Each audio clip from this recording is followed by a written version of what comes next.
नमस्कार साथियों, स्वागत है आपका एजुकेशन अड्डा चैनल पर। कल हमने थोड़ा बहुत पॉलिटी का बेसिक क्लियर किया था ताकि हम राजस्थान पॉलिटी के साथ लिंक जोड़ पाएँ। और आज बड़ी खुशी की बात है कि हम राजस्थान पॉलिटी स्टार्ट करने जा रहे हैं। सो सच्चे मन से गणेश जी का नाम लो और हम शुभ आरंभ करते हैं।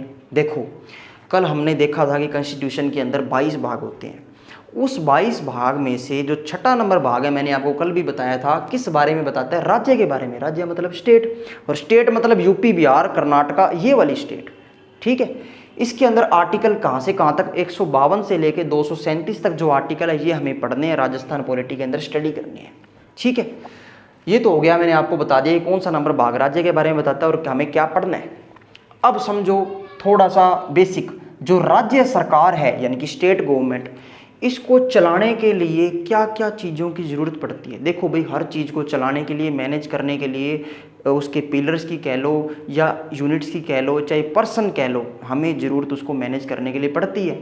समझो, जैसे स्कूल है, कॉलेज है, कोचिंग है, कोई मर्जी एग्जाम्पल ले लो, स्कूल का एग्जाम्पल ले लो।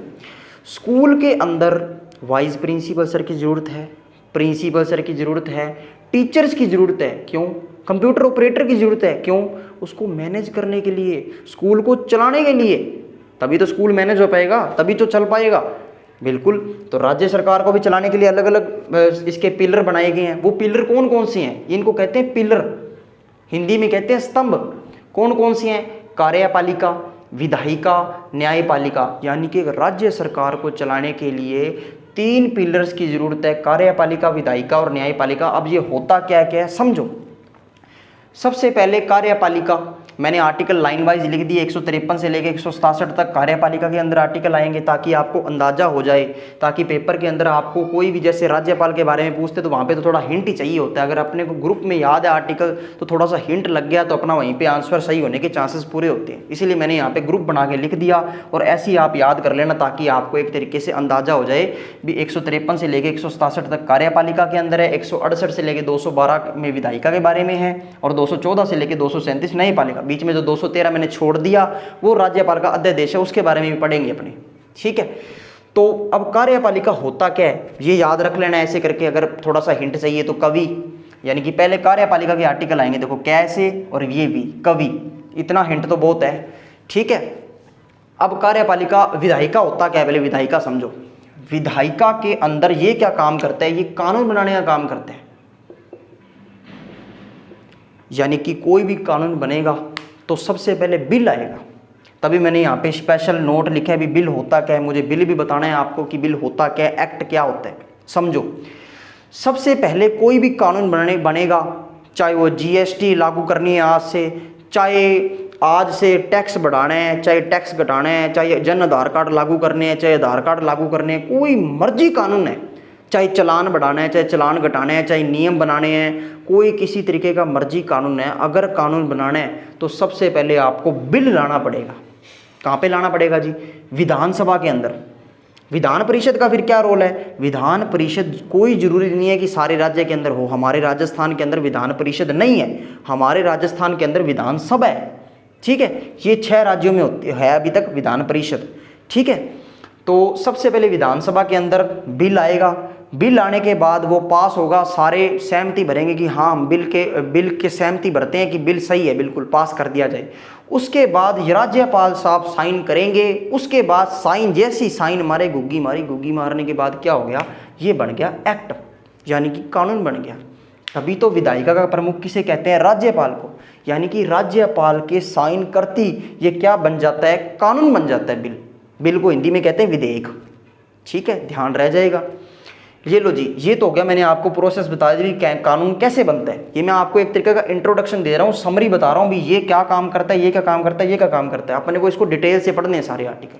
ठीक है, लो जी, ये मैंने विधायिका बढ़ा दिया आपको। अब कार्यपालिका देखो, कार्यपालिका अब जो कानून बन गया वो कानून को इम्प्लीमेंट, लागू, एग्जीक्यूट करने का काम कौन करेगा? कार्यपालिका करेगा। याद रह जाएगा क्या? रखना पड़ेगा बिल्कुल। एग्जीक्यूट कौन करेगा? कार्यपालिका करेगा। और कार्यपालिका के अंदर आप यहाँ पे हाईलाइट मैंने किया है रेड कलर पेन से, राज्यपाल यहाँ भी और यहाँ भी। अब आप सोच रहे होगे सर डबल रोल कैसे आ गया राज्यपाल का, दो जगह कैसे बैठ जाते हैं? बिल्कुल डबल रोल है भाई। कैसे डबल रोल है समझो। विधायिका के अंदर साइन मारती राज्यपाल के क्या बन गया, वो कानून बन गया, जो बिल था। ठीक है, अब जो इम्प्लीमेंट होगा ना, जो कानून लागू होगा, वो किसके नाम से होगा, वो राज्यपाल के नाम से होगा।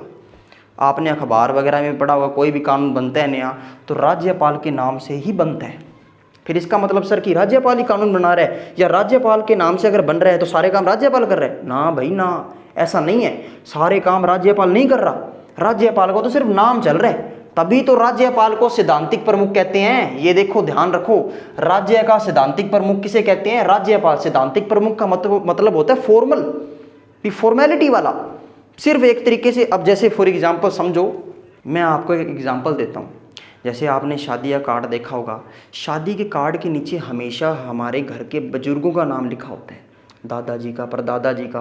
तो इसका मतलब कि घर के सारे शादी ब्याह के काम वो कर रहे हैं? नहीं, शादी के घर के जो काम होते हैं वो तो उनके बेटे करेंगे, यानी कि घर के जो काम करते हैं, सारे संभालते हैं, वो करेंगे। कोई डीजे बुकिंग करानी है, कोई ब्याह का कार्ड बांटने हैं, कोई स्टाला स्टूला बुक करानी है, कोई डीजे बुकिंग करानी है, तो बे सारा काम कौन करेगा? बे सारा काम घर को बेटो करेगा। लेकिन नाम किनको चालन लाग रहे हो? नाम तो भाई साहब दादाजी को चालन लाग रहे हो। ठीक है, फिर वो तो बात शानी है।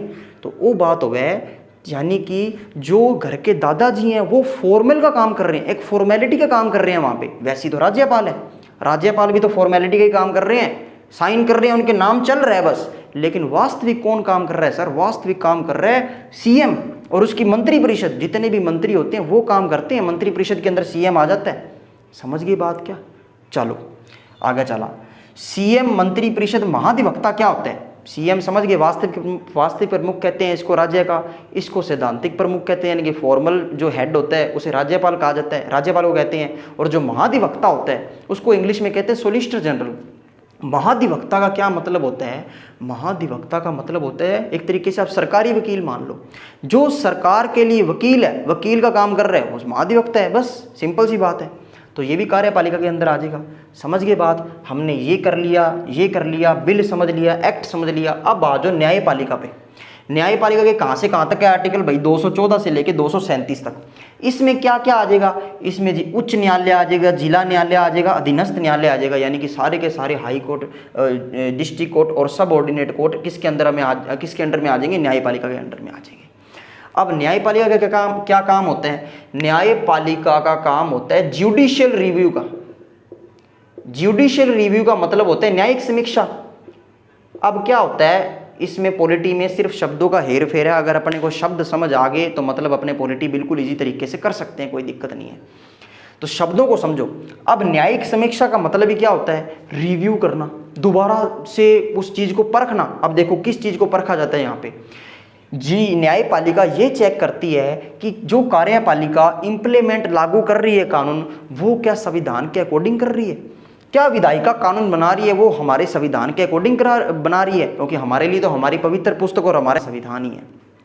ठीक है, हमारे लिए, क्योंकि हमारे लिए तो सर्वोच्च किताब जो है वो संविधान ही है। हमें संविधान के अकॉर्डिंग चलना पड़ेगा, तो हमें संविधान के अकॉर्डिंग चलना चाहिए।